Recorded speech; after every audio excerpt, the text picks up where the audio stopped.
Libur panjang Natal dan Tahun Baru Nataru menjadi momen yang dinantikan banyak orang. Aktivitas perjalanan pun meningkat signifikan, termasuk pada angkutan antar kota dalam provinsi AKDP di Terminal Tipe A Mengwi Badung.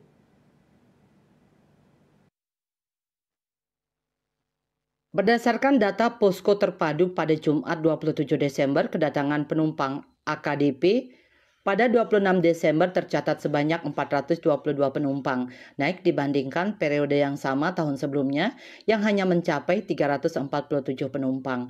Pengawas Terminal Tipe A Mengwi, Ardani Nirwesti mengungkapkan, lonjakan arus kedatangan penumpang diperkirakan akan terjadi pada 30 atau 31 Desember, sementara puncak arus balik diperkirakan terjadi pada 3 hingga 4 Januari.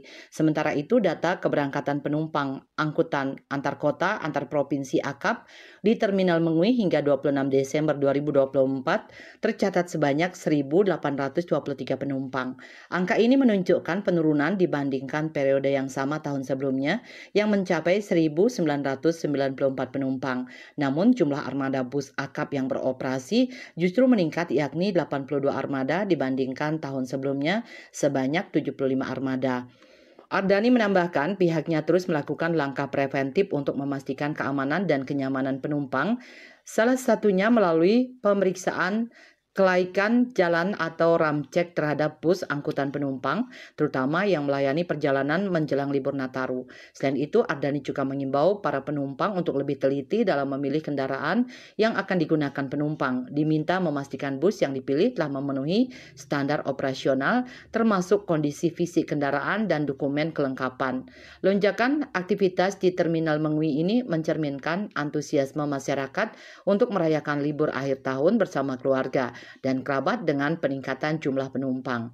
Ardani berharap semua pihak termasuk operator bus dan penumpang dapat bersinergi untuk menjaga keselamatan dan kenyamanan perjalanan. Terminal Tipe A Mengwi terus mempersiapkan berbagai langkah antisipatif menghadapi puncak arus mudik dan balik. Kehadiran posko terpadu diharapkan mampu memberikan pelayanan terbaik, termasuk informasi perjalanan, layanan kesehatan, dan pengawasan keamanan. Bali Pos melaporkan.